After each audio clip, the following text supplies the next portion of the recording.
श्रावण मास महात्म अध्याय 15। सुपोधन षष्ठी व्रत और अर्क विवाह विधि। सनत कुमार बोले, हे देवेश, मैंने नागों का यह आश्चर्यजनक पंचमी व्रत सुन लिया। अब आप बताएं कि षष्ठी तिथि में कौन सा व्रत होता है और इसकी विधि क्या होती है।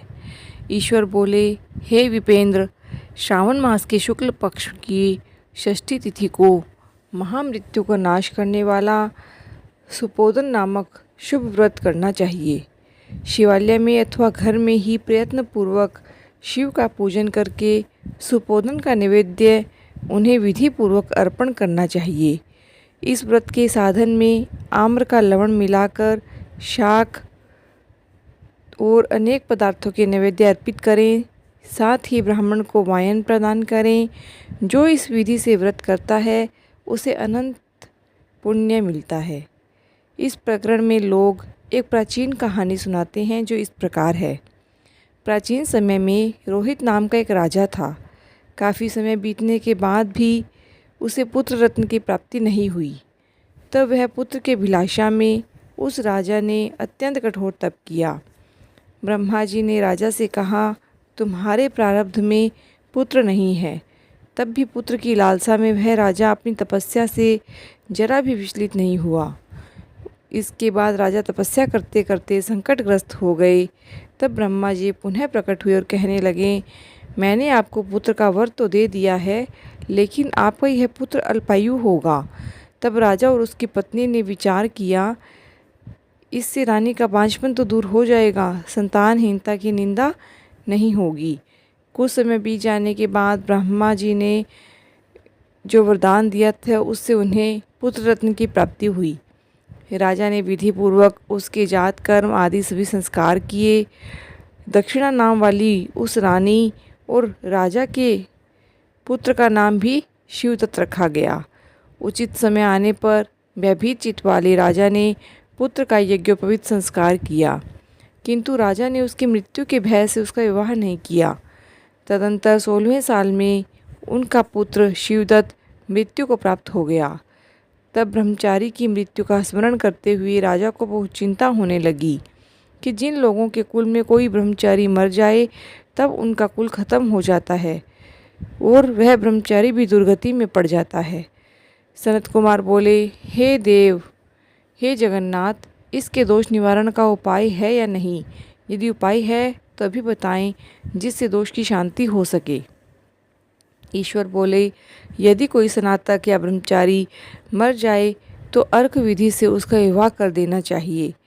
इसके बाद उन दोनों ब्रह्मचारी और आग को परस्पर संयुक्त कर देना चाहिए।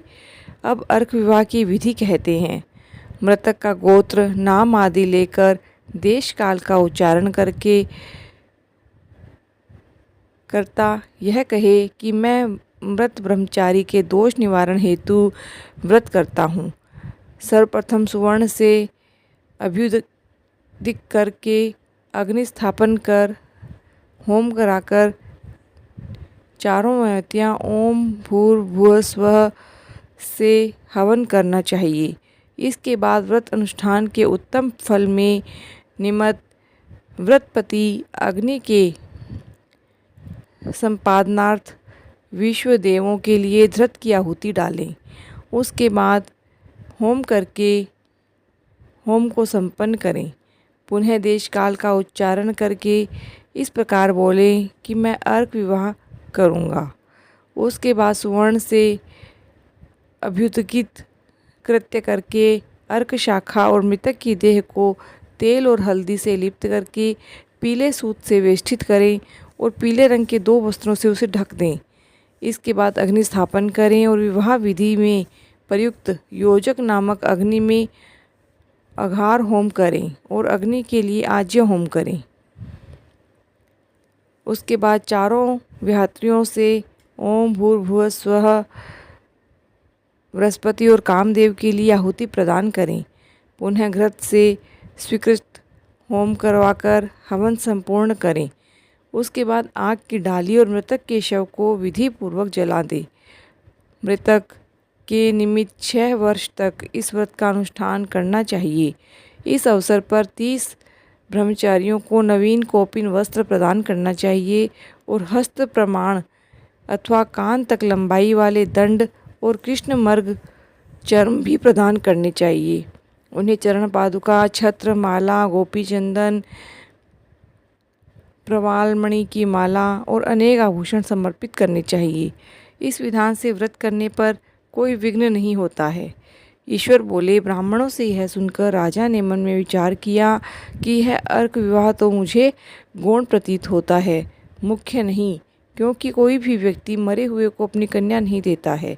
मैं राजा हूँ, अतः मैं उस व्यक्ति को अनेक रत्न और धन दूंगा जो भी कोई अपनी वधू के रूप में अपनी कन्या को प्रदान करेगा।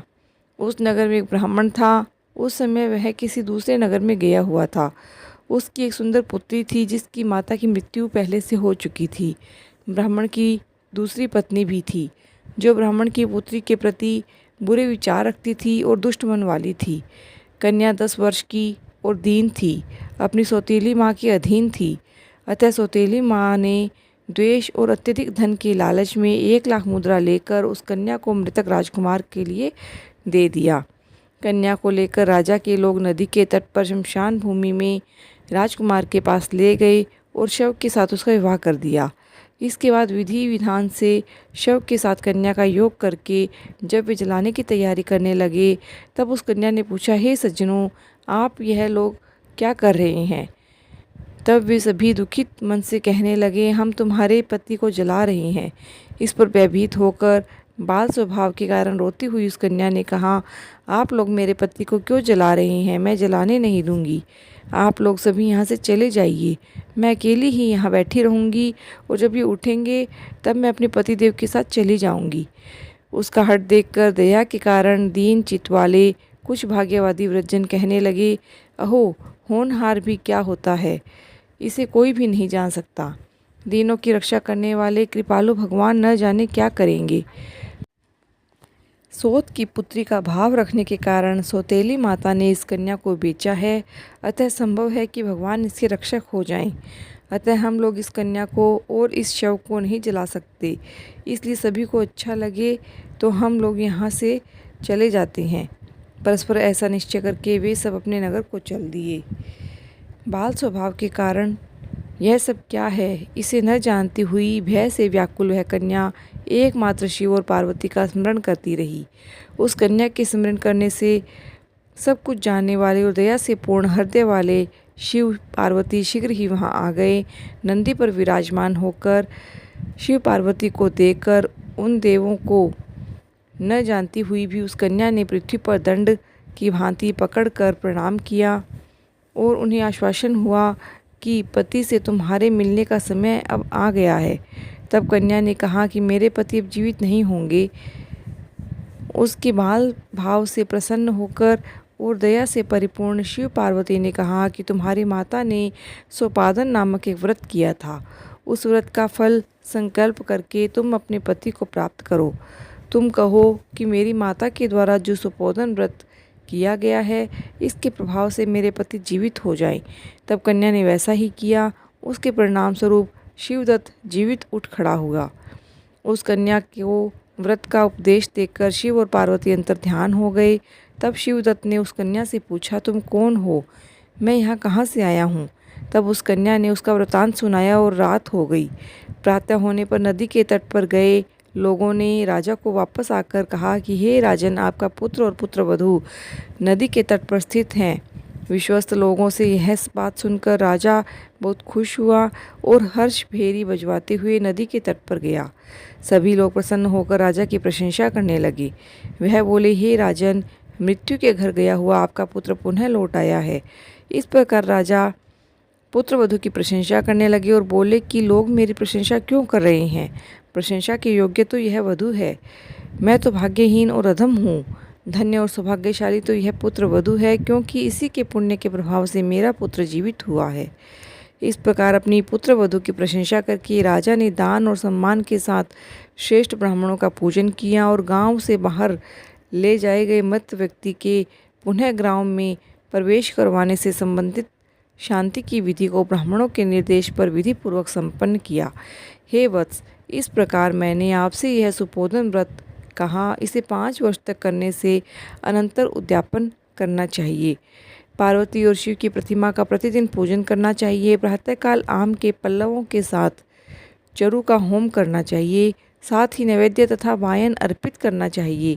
मनुष्य यदि व्रत की बताई गई इस विधि के अनुसार आचरण करे तो वह दीर्घजीवी पुत्र प्राप्त करके मृत्यु के बाद शिवलोक को जाता है।